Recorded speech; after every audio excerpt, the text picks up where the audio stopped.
Virginia పొగాకు రైతుల సంక్షోభం రోజురోజుకు తీవ్ర రూపం దాల్చుతున్న నేపథ్యంలో కేంద్ర రాష్ట్ర ప్రభుత్వాలు తక్షణమే జోక్యం చేసుకుని రైతులను ఆదుకోవాలని డిమాండ్ చేస్తూ సంయుక్త కిసాన్ మోర్చా జిల్లా శాఖ ఆధ్వర్యంలో కలెక్టరేట్ వద్ద రిలే నిరాహార దీక్షలు చేపట్టారు.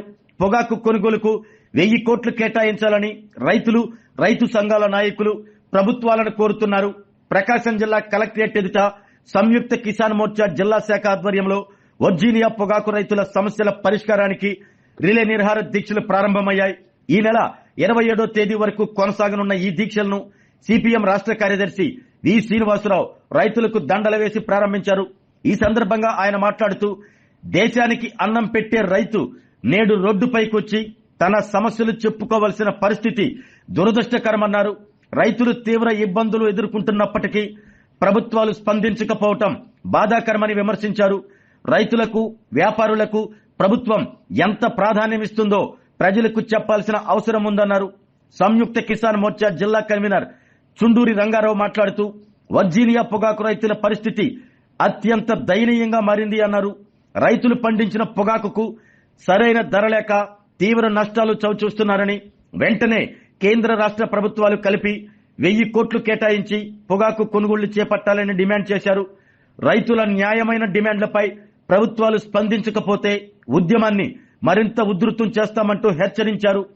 రైతు సంఘాల నాయకులు పమిడి వెంకట్రావు, వీరారెడ్డి అధ్యక్షతన జరిగిన ఈ రిలే నిరాహార దీక్షల్లో జిల్లాలోని వివిధ రైతు సంఘాల ప్రతినిధులు, రైతులు పెద్ద సంఖ్యలో పాల్గొని ప్రభుత్వాలకు తమ ఆవేదనను వినిపించారు.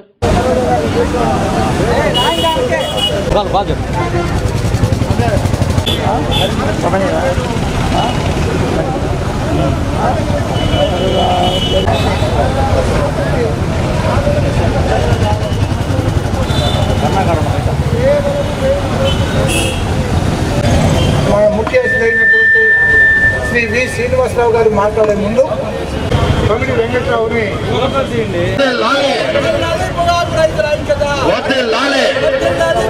1000 కోట్ల రూపాయలను వెంటనే కేటాయించాలి. కేంద్ర రాష్ట్ర ప్రభుత్వాలు కొనుగోలు చేయాలి. 200 రూపాయలకి తక్కువ కాకుండా కేజీ పొగాకుని కొనుగోలు చేయాలి. 250 రూపాయలు యావరేజ్ వచ్చని వర్ధిల్లాలి పొగాకు రైతుల ఐక్యత, వర్ధిల్లాలి మోర్చా, వర్ధిల్లాలి రైతు సంఘాల ఐక్యత. 2 మాసాలు గడిచింది. ఈ సంవత్సరం పొగాకు రైతుల్ని వాళ్ళు చెప్పగలని చెప్పారు. ఈ సంవత్సరం రైతుల తాడు తెస్తాం, మా డబ్బులను పెంచుకుంటాం, మా లాభాలను పెంచుకుంటాం అనే విధంగా ఒక రకంగా రైతులకు హెచ్చరిక లాంటిదే. నెల రోజులు గడిచిన తర్వాత ఈ నెల 18వ తేదీ శాసనసభ్యులతోటి, కోర్టు ప్రతినిధులతోటి, పొగాకు కంపెనీల కేజీకి 200 రూపాయలు తక్కువ లేకుండా కొనుగోలు చేయండి. అప్పటిదాకా మీ దాన్ని నిన్న చర్చలకు పిలిచారు, పోయారు మన రైతు నాయకులు అందరూ పోయి ప్రకాశం భవన్ ముందు ఈ దేశానికి అన్నం పెట్టే రైతన్న అలో లక్షణ అంటూ మా గిట్టుబాటు ధర కల్పించండి అని వీధుల్లోకి వచ్చి తిండి చెప్పలు మానే దీక్షలు కూర్చుంటుంటే అధికార పక్ష నేతలు కానీ లేదా మంత్రులు కానీ కలెక్టర్ గారు కానీ అధికారులు కానీ పలకరించేటువంటి దీనికి కూడా కనీస మర్యాదలు కూడా పాటించలేదు. ఈ షామేనా వాళ్ళు వేస్తున్నారు, ఈ మైకు రైతులదే, ఇక్కడ ఉన్నటువంటి మంచినీళ్ళు రైతులవే. అంటే రైతులకు ఇచ్చే గౌరవం ఏంటి? ప్రభుత్వం వ్యాపారస్తులకు ఇస్తున్న గౌరవం ఏంటి? ఎవరు కావాలి? ఈ జిల్లా ఎవరి వల్ల అభివృద్ధి అవుతుంది? ఈరోజు 2 నెలలుగా పొగాకు మార్కెట్ స్టార్ట్ అయ్యి రోజు రోజుకు దిగజారిపోతుంటే ఒక్కొక్క బ్యాగ్లకు 4-5 లక్షల రూపాయలు నష్టం వస్తుంది. మమ్మల్ని ఆదుకోండి మహాప్రభు అంటూ ట్రాక్టర్ ర్యాలీలు చేశారు. చంద్రబాబు గుంటూరు పొగాకు పోటీ పెట్టారు. ఇక్కడ ఈ రోజు నుంచి దీక్షలు ప్రారంభిస్తున్నారు. అయినా ప్రభుత్వాలు కానీ కంపెనీలు కానీ కనికరం చూపడం లేదంటే ఎటువైపు పోతా ఉంది మన రాజ్యం? ప్రభుత్వాలు ఏం ఆలోచిస్తున్నాయని చెప్పి అర్థం చేసుకోవాల్సిన స్థితి ఉన్నది. ఎందుకని ధర ఇవ్వట్లేదయ్యా? ఒకరోజేమో యుద్ధం వల్ల అంటారు. ఇప్పుడు యుద్ధం ఆగిపోయింది కదా, యుద్ధం ఆగిపోతే షిప్పులు నడవట్లేదంట. షిప్పులు ఈరోజు కాదు రేపు నడవ, ప్రపంచంలో తగ్గిపోతుందా? ఇప్పటిదాకా నిలవ పెట్టుకున్నా లేరా పొగాకు వాళ్ళు? ఈ దేశం మార్కెట్ మీద ఆధారపడేనా నడుస్తుంది? అదొక పుట్టి సాకు. షిప్పులు నడుస్తున్నాయి. రెండో రోజు ఏమంటారు? ప్రభుత్వం పన్నులు పెంచింది, ఎక్సైజ్ ట్యాక్స్ పెంచింది అంటారు. మరి ఎక్సైజ్ ట్యాక్స్ పెంచి సిగరెట్ల అమ్మకాలు తగ్గిపోతే ఫిబ్రవరి నుంచి ఇప్పటి వరకు 6 నెలల పాటు ఐటీసీ కంపెనీ లాభాలను తగ్గినాయా? ఈ 6 నెలల్లో ఐటీసీ కంపెనీ షేర్ మార్కెట్ 6% పెరిగింది, వాళ్ళ లాభాలు పెరిగినాయి. మరి రైతులు ఏమో నష్టపోతున్నారు, వాళ్ళ ఐటీసీ కంపెనీ లాభాలు పెరిగినాయి, వాళ్ళ షేర్ వాల్యూ పెరిగింది.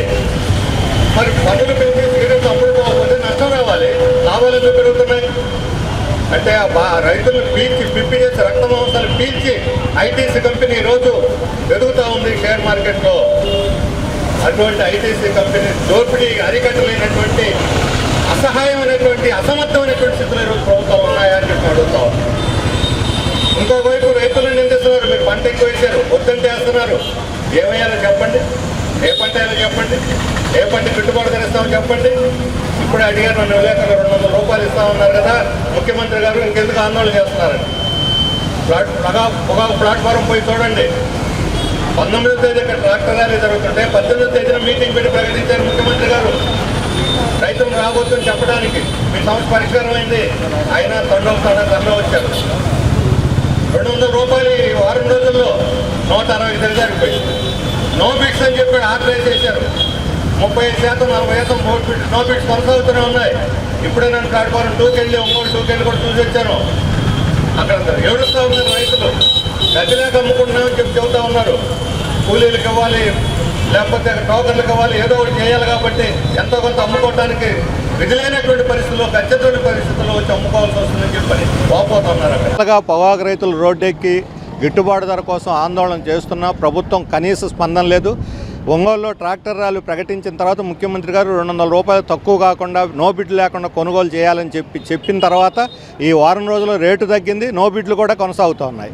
అంటే ముఖ్యమంత్రి మాటకి ఏమాత్రం విలువ లేదు. ఈరోజు ఐటీసీ గుత్తాధిపత్యం రైతుల యొక్క రక్త మాంసాలు పీలుస్తుంది. దాన్ని దెబ్బకొట్టి రైతులు గిట్టుబాటు ధర కల్పించాలంటే ప్రభుత్వమే ఎస్టీసీ ద్వారా, సొసైటీ ద్వారా 1000 కోట్లు కేటాయించి కొనుగోలు చేస్తే ఐటీసీకి ముక్కుతాడు పడుతుంది.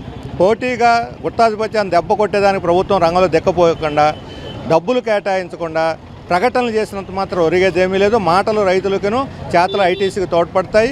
ఐటీసీ తప్పుడు ప్రచారం చేస్తుంది, దాన్ని నమ్ముతూ ఉంది. అందుకని బోర్డు సభ్యులు, బోర్డు చైర్మన్తో సహా అందరూ కూడా రైతుల తరఫున ఎమ్మెల్యేలు, మంత్రులు కూడా నిలబడి ఢిల్లీకి పోయి తేల్చుకొని రావాలి. 25 లోపల కానీ తేల్చుకొని రాకపోతే ఆందోళన ఉధృతం అవుద్ది. ఈ బోర్డులో ఉండే రైతు ప్రతినిధులు వాళ్ళు బోర్డులో కొనసాగుతారా? రైతులకు మేలు అన్యాయం జరుగుతున్నా సరే చూస్తూ ఉంటారా? లేదా రాజీనామా చేసి నిరసన ప్రకటించి రైతుల తరఫున నిలబడతారో కూడా తేల్చుకోవాలని చెప్పి నేను కోరుతున్నాను. నెల రోజులు దాటిన ఉద్యమ సమయానికి 2 నెలల 10 రోజులు దాటినటువంటి వేలం కేంద్రాల ప్రారంభానికి పెద్దగా ప్రయోజనం జరిగిందని మేము అనుకోవడంలే. మాటలతో ఎక్కడైనా చింతకాయలు రాలినాయా? ఊరన్నా ఎదుగుదురా? మాటలతోటి మంత్రాలతోటి చింతకాయలు రాలడము. మాకు 1978 నుంచి మంచి అనుభవాలు ఉన్నాయి. ఆ అనుభవాల రూపంలో కేంద్ర ప్రభుత్వం అనేటటువంటిది పొగాకు కొనుగోలుకు నిధులు విడుదల చేసి తమ సంస్థలని కొనుగోలులోకి దింపినప్పుడు మాత్రమే ధరలు పెరిగినాయి. కానీ ముఖ్యమంత్రి విజయభాస్కర్ రెడ్డి సమయంలోనైనా, ఆ తర్వాత రాజశేఖర రెడ్డి సమయంలోనైనా, లేక ఎన్టీ రామారావు గారి సమయంలోనైనా, లేదు చంద్రబాబు సమయంలోనైనా కొనుగోళ్లకు రాష్ట్ర ప్రభుత్వాల, కేంద్ర ప్రభుత్వాల సంస్థలు ముందుకు రాకుండా ధరలు పెరిగిన దాఖలా లేదు. చంద్రబాబు గారు మీరేదో ఆదేశాలు ఇవ్వడంలోనే కార్పొరేట్లు మీ ఆదేశాలని లక్ష్య పెడతారని మీరు భ్రమల్లో ఉండారా? మాకైతే ఏ భ్రమలు లేవు. మీకు నిజంగా రైతాంగాన్ని ఆదుకోవాలనేటువంటిది ధోరణి ఉంటే కేంద్ర ప్రభుత్వంతో మాట్లాడండి. 16,750 కోట్ల రూపాయలు వచ్చేటటువంటి విదేశీ మారక ద్రవ్యం, 68,000 కోట్ల రూపాయలు వచ్చేటటువంటి ఎక్సైజ్ సుంకము, 30-40 వేల కోట్ల రూపాయలు వచ్చేటటువంటి జిఎస్టీ, ఈ రైతుల బడి నుంచే, ఈ 50,000 మంది రైతుల బడి నుంచేటటువంటి పొగాకు మీద నుంచే, రైతులు 50,000 మంది అయితే కూలీలు 5 లక్షల మంది ఉంటారు. వీళ్ళందరూ కడుపు కొట్టాలనే ఉద్దేశం ఉండే పనితే ఇలాంటి మాయ మాటలతో కాలం నిలబొచ్చండి. లేదు, వీళ్ళందరి బ్రతుకుల్లో ఎంతో కొంత వెలుగు నింపాలనేటువంటి ఆశయం ఉంటే తక్షణము 1000 కోట్ల కేటాయింపుతోటి కేంద్ర రాష్ట్ర ప్రభుత్వాల సంస్థల్ని కొనుగోలులోకి దించి న్యాయం చేయమని ప్రార్థిస్తున్నాం. ఆరోగ్యమే మహాభాగ్యం అంటారు, కానీ ఆరోగ్యాన్ని నమ్మకంగా కాపాడే స్థానం ఎక్కడ? ఇది ఒంగోలులో మీకు దగ్గరగా మన Venkataramana nursing home private limited. Caring your life 54 ఏళ్ల విశ్వాసంతో ఇది ఒక హాస్పిటల్ కాదు, ఇది ఒక విశ్వాసం. 3 తరాలుగా వేలాది కుటుంబాలను ఆరోగ్యంగా నిలిపిన ఆదరణ.